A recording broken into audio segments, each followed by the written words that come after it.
అక్కడ ఏంటంటే 4 కాంగ్రెస్కి వెళ్తాయి. కాంగ్రెస్ ఎంఐఎం కూడా ఉంది కాబట్టి 1 వీళ్ళకి గెలుచుకునే అవకాశం ఉంది. ఇది బీఆర్ఎస్.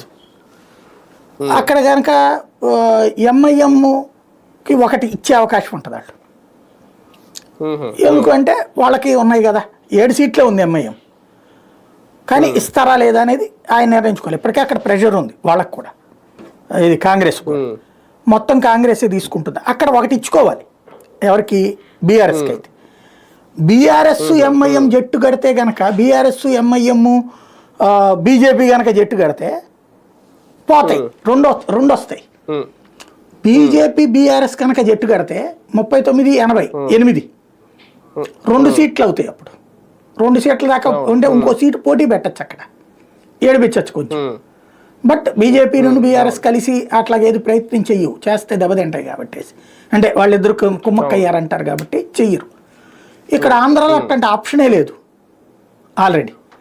కాబట్టి క్లియర్గా 5కి 5 సీట్లు కూటమికే. అందులో 1 జనసేనకి ఇస్తున్నారు కాబట్టి ఇంకోటి బీజేపీకి ఇవ్వాలా లేదా అన్నది చంద్రబాబు గారి విచక్షణ. ఇవాళ ఆంధ్రజ్యోతి చూస్తే కూటమిలో ఇదే తెలుగుదేశంలోనే బోలెడంత పోటీ ఉంది అని రాసింది. అంటే బీజేపీకి ఇవ్వట్లేదని రాసేసింది ముందే, ఇండైరెక్ట్ హింట్ ఇచ్చేసింది. కాబట్టి బీజేపీ అడిగితే ఇచ్చే అవకాశం ఉంది. ఇప్పుడు పురంధేశ్వరి